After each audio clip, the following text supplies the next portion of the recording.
wabarakatuh. Waalaikumsalam warahmatullahi wabarakatuh. Jogja TVRI Sulawesi Selatan. Alhamdulillah bisa sampai ke Jember ya. Alhamdulillah luar biasa sekali. Perjalanan Gimana kabarnya, Prof? Ya alhamdulillah sehat walafiat. Seluruh keluarga kerukunan keluarga Sulawesi Selatan yang ada di Jember, alhamdulillah. Baru aja kegiatannya Maulid Nabi. Kita tunggu-tunggu dari TVRI Sulsel ini kok baru datang sekarang. Iya, Prof. Kita juga sangat senang ini berkunjung ke rumah Prof ya. Dengar-dengar Prof ini kan berasal dari Sulawesi Selatan, Prof ya. Dan kemudian berkarir di sini, di Jember, di Jawa Timur. Itu bagaimana proses awalnya, Prof, sampai akhirnya jadi profesor, kemudian jadi guru besar di sebuah universitas yang ada di sini, Prof? Ya, pada awalnya saya kan ini termasuk anak yatim, tapi punya kemauan yang begitu kuat, walaupun harus tertatih-tatih ya. Jadi saya SD-nya di Bungi, SMP-nya di Lepangen, ya. Walaupun kondisinya memprihatinkan, tetapi alhamdulillah prestasi akademik ya cukup memuaskan.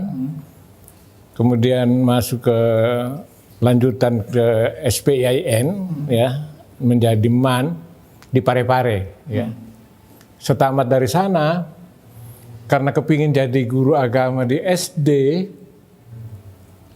kebetulan ada kakak di Surabaya ya. Ada informasi kalau ada adiknya mau kuliah tapi tidak punya biaya ya, begitulah kira-kira tahun-tahun 70-an itu, tahun 74 saya berangkat dari Makassar karena ya maklum kurang biaya, mau beli kapal tiket kapal laut, kapal penumpang tidak cukup, terpaksa naik kapal barang, membawa peti kayu. Tapi disitulah saya merasa bahwa di mana ada kemauan di situ ada jalan, sehingga saya bisa kuliah di Malang. Ya itu ceritanya tahun 75 saya masuk kuliah, jadi 1 tahun saya menganggur di Surabaya sambil mencari bagaimana bisa kuliah di Malang. Iya. Bagaimana itu awalnya, Prof, sampai akhirnya kemudian ke sini dengan biaya yang terbatas? Itu awal-awal apakah ada tantangan atau struggle begitu dengan kondisi masyarakat yang ada di Surabaya, Prof? Saya pikir karena kemauan aja ya, jadi ya. Karena ibu saya memang sudah pesan, ya. Saya ini tidak ada biaya, berangkatlah dengan bahasa orang yang buta huruf. Dia bilang kalau kamu memang keturunan batu ya tenggelam, tapi kalau kamu keturunan labu ya akan terapung sampai ke tujuan, gitu kira-kira. Kira-kira kalau falsafah Bugis ada yang kira-kira seperti begini ya, tagline-nya ya, pura babbara isompakku. Ya, pura tansi gulikku ulep bireng telenge nato wali. Artinya kalau sudah kemauan sudah bulat ya berangkat dengan niat yang baik, insya Allah akan tujuan yang dicita-citakan akan tercapai walaupun banyak tantangan. Iya. Dan itu didengar dan juga diingat sampai sekarang, Prof. Itu yang saya ingat sampai sekarang. Iya. Untuk segi bahasa sendiri, Prof, kan berasal dari suku Bugis nih, kemudian beranjak ke Surabaya dengan kondisi bahasa dan latar belakang yang berbeda, itu gimana, Prof? Ya kebetulan saya itu setelah selesai S1-nya di Malang, ke Jember. Di Jember saya diangkat jadi dosen. Kebetulan di Jember ini kan kulturnya mirip Bugis. Jadi seleranya ya, budayanya. Jadi saya sudah 40 tahun di sini. Tidak terasa, kayak baru 4 bulan gitu. Dan kebetulan kerukunan keluarga Sulawesi Selatan di perantau, di Jember ini betul-betul kayak saudara. Jadi ada kegiatan di sini di Jember ini tiap bulan paling tidak ada pertemuan nama dikemas dengan Porsil, Forum Silaturahmi. Jadi kalau dari suku umpamanya dari Masamba itu makanan khasnya kapurung. Kalau dari Makassar, coto, konro. Kalau dari Pindrang ya pelako. Iya, itu nasi pelako. Dari daerahnya, Prof? Dari daerah saya, kebetulan desa saya Bungi. Di Pindrang banyak saudara. Oke, berarti memang kalau dari segi bahasa memang sudah awal-awal sudah beradaptasi begitu, Prof? Iya. Dari segi makanan pun sama seperti itu. Iya. Oke, gimana tanggapan masyarakat pada saat itu, Prof? Dengan kehadiran Prof yang dari suku Bugis kemudian tiba-tiba masuk sebagai dosen di sebuah kampus yang mayoritas tentunya masyarakat ataupun dari Surabaya. Nah, karena memang ada falsafah Bugis itu yang saya pegang itu. Di mana bumi dipijak, di situ langit dijunjung. Jadi beradaptasi, saya maaf, waktu di Malang dikira orang Jawa. Oke. Begitu di Jember dikira orang Madura. Ya karena ya itulah kelebihan orang Bugis. Jadi orang Bugis itu sesungguhnya tidak pinter, cuma cerdas. Oke, cerdas, Pak. Iya, cerdas. Ya itu tadi ada istilah Bugis lagi itu ya kan. Apa tuh, Pak? Maca, nama lempuk. Warani, nama getang. Iya. Itu. Jadi itu prinsip yang saya pegang itu. Akhirnya kan tidak ada kendala menurut saya karena kemauan itu. Jadi saya itu tidak percaya kalau ada orang mengatakan tidak ada biaya, tidak bisa meningkatkan pendidikan. Ya mungkin pribadi saya karena itu yang saya pegang selama ini sebagai perantau. Ya. Tapi memang proses merantau ini sangat menentukan karakter diri Anda, Prof, atau seperti apa? Ya seperti itulah, jadi karena memang saya dilahirkan dengan keprihatinan, sampai di sini saya berusaha beradaptasi di sini ya. Dulu waktu saya baru datang itu, yang namanya badik selalu ada di pinggang saya itu. Begitu di Malang saya lihat orang-orang kok kesadaran hukumnya tinggi sekali ya, walaupun di Bugis juga sudah begitu, tapi kan yang namanya temperamen itu sulit berubah. Kalau karakter itu berubah, tapi temperamen itu sampai sekarang itu kira-kira kalau dari TVRI Sulsel tanya dosen-dosen itu yang namanya Pak Muiz itu yang mulai dulu itu suaranya itu kayak suara marah gitu ya. Besar makanya dia bilang lebih baik dimarahi orang Solo daripada dirayu orang Makassar, rayuannya orang Makassar kayak marah gitu. Gitu loh. Memang pernah dapat stigma-stigma seperti itu, Prof? Ya pertama, ini orang Makassar. Kalau orang Madura bilang Makassar, artinya kok kasar. Tapi ternyata sudah bergaul. Kita ini kan memang kelihatannya awal-awalnya dikira orang Makassar itu kan stigmanya ya kasar. Hidupnya di pelabuhan, di terminal, kalau karir, kalau enggak jaksa, polisi, kan begitu tentara. Yang mau jadi guru mungkin keluarga saya cuma saya itu di Surabaya ya banyak pengusaha dan semacamnya.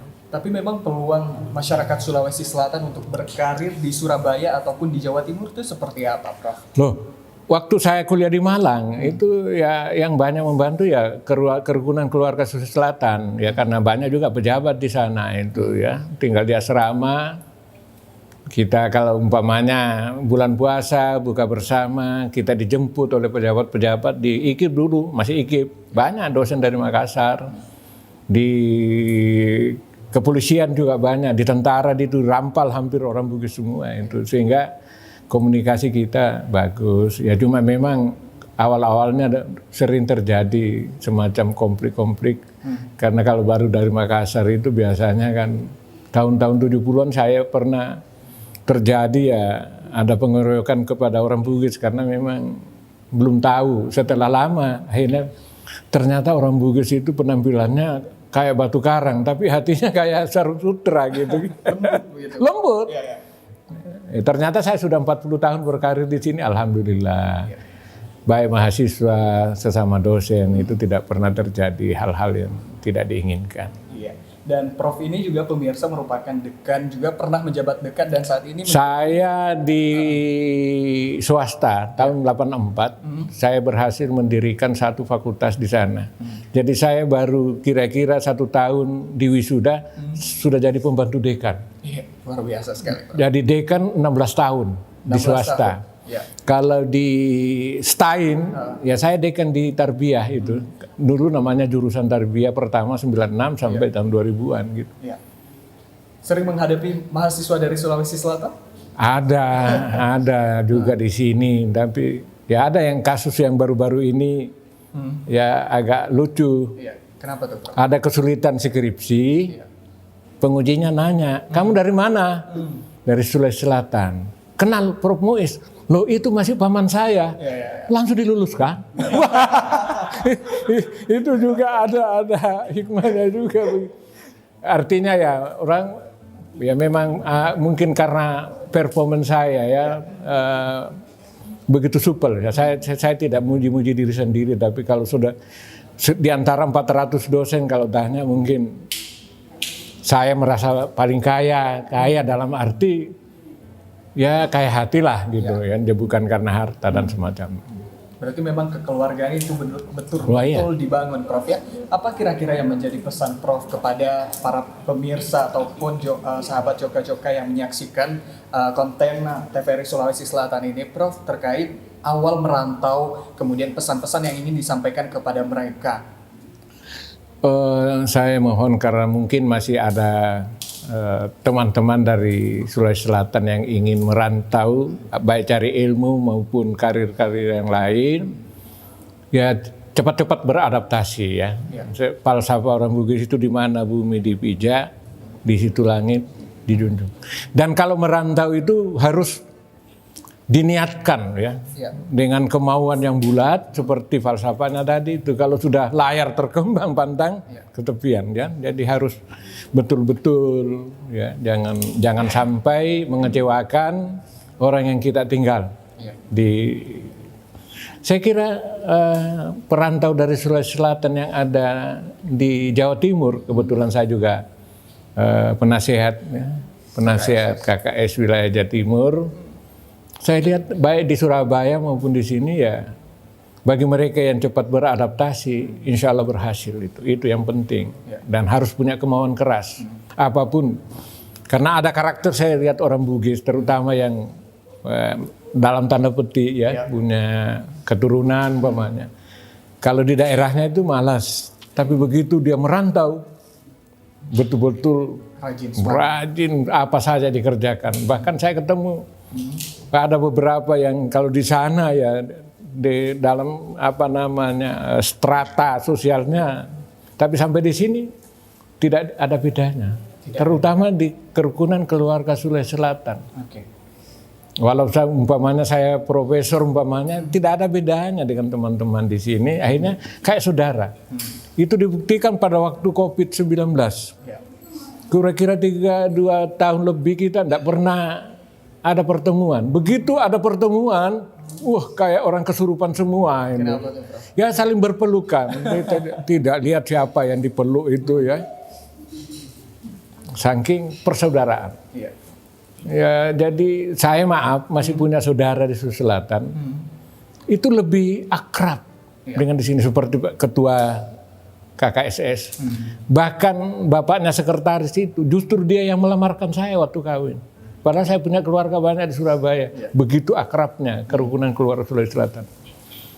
Selanjutnya kalau umpamanya ada kegiatan-kegiatan seperti ini, ada Pak Imron, banyak temannya dari TNI umpamanya masih bujang kawin, difasilitasi oleh teman-teman KKSS. Di sini sudah siap seragam, ya, pakaian baju bodo, ya, kemudian jas tutup, songkok bone. Bahkan kadang-kadang maaf ya, ini sebenarnya enggak. Kadang-kadang laki-laki itu tidak punya biaya yang cukup. Ditangani oleh KKSS dulu, nanti kalau ada uang masuknya baru dibayar itu. Itu biasa sudah di sini, karena merasa keluarganya sendiri sudah. Seperti sekarang ini ketua KKS begitu dia dengar akan ada kru dari sini, langsung ketuanya, sekretarisnya nelpon saya. Gimana ini pembina? Ya terserah. Kebetulan kalau mau nginap walaupun 1 bulan ada rumah kosong di sini. Kalau ada tamu, kemarin itu ada direktur perguruan tinggi keagamaan Islam kawin di sini. Ya teman-teman ini langsung 1 minggu ada namanya ketua IWSS, Ikatan Wanita Sulawesi Selatan. Dalam waktu 1 minggu dia siapkan, ada tariannya, penerima tamunya lengkap.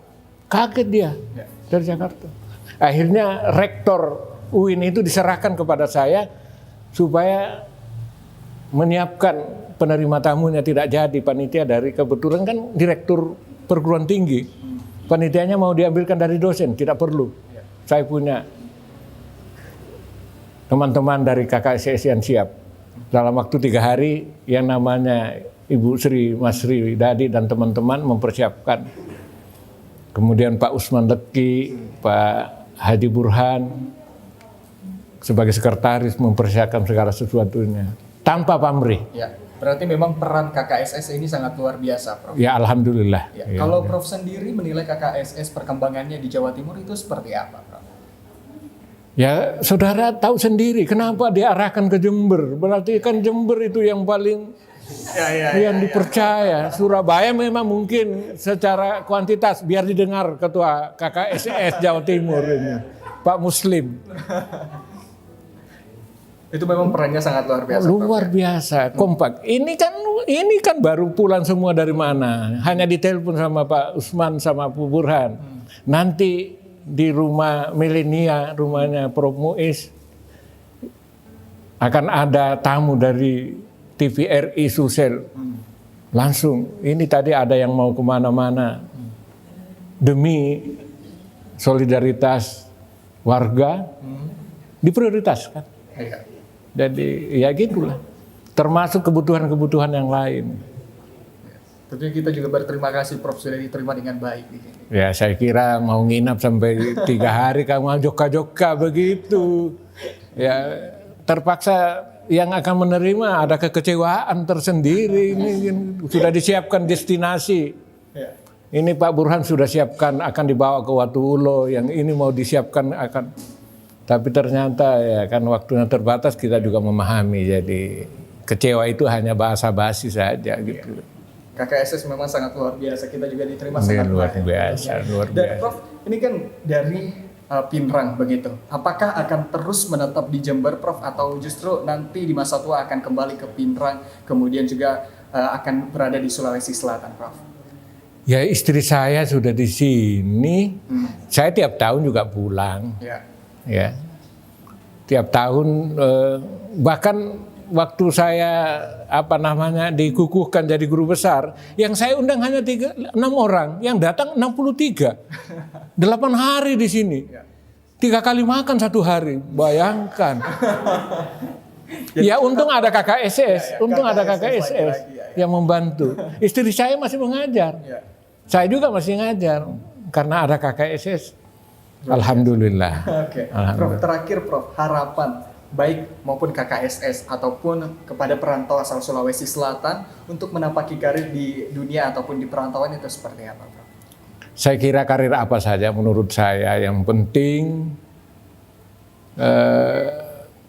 betul-betul ada komitmen, kesungguhan, ya, kesungguhan kita untuk menekuni karir yang ada, ya. Sebab kata orang Jawa itu apapun pekerjaan itu hanya sawang sinawang. Mungkin orang mengatakan kalau profesor itu hebat, tapi ternyata ya mungkin lebih teman-teman yang berkarir di tempat-tempat lain mungkin lebih tenang dan semacamnya. Akhirnya ya tergantung ya kita ini menjalani kehidupan ini ya dalam arti selalu mensyukuri nikmat yang diberikan oleh Allah Subhanahu wa taala. Itu yang penting. Ya, jadi apa adanya ya. Bukan ada apanya gitu. Ya, walaupun itu penting juga, tapi kan harus ada keseimbangan. Hidup ini kan begitu. Ya, sangat luar biasa sekali perbincangan kita di episode kali ini bersama dengan Prof Muiz. Abdul Muiz Tabrani, MM. Kalau Muiz itu Asmaul Husna, nama Allah. Tapi kalau Abdul hambanya Allah gitu. Saya lebih baik disebut Abdul Muiz saja daripada Muiz Tabrani. Tabrani itu kan bapak saya. Oke, baik. Terima kasih Prof atas perbincangan di malam hari. Saya juga mengucapkan terima kasih mau datang ya mengunjungi warga kerukunan keluarga Sulawesi Selatan di Jember, padahal perjalanan dari Surabaya ke Jember cukup melelahkan itu. Saya anggap bahwa kru dari TVRI Sulsel ini betul-betul melaksanakan tugasnya, melaksanakan karirnya dengan penuh profesionalisme. Profesional betul. Sebentar lagi kan mau pulang. Oh iya, ini Prof. kan. Saya juga mau pulang, Prof ya. Iya. Saya izin pamit, Prof ya. Pulang. Iya. Nggak nginap. Saya nginapnya nanti depan saya. Iya, mudah-mudahan. Salam. Kita ketemu lagi, Prof ya. Salam kepada kru-kru lain di Sulawesi Selatan. Mudah-mudahan diberi kesehatan, kesempatan bisa joka-joka lagi ya di lain kesempatan. Baik, Prof. Saya joka-joka dulu, Prof. Ya, terima kasih. Ya, Assalamualaikum warahmatullahi wabarakatuh. Waalaikumsalam Sampai jumpa di warahmatullahi episode selanjutnya.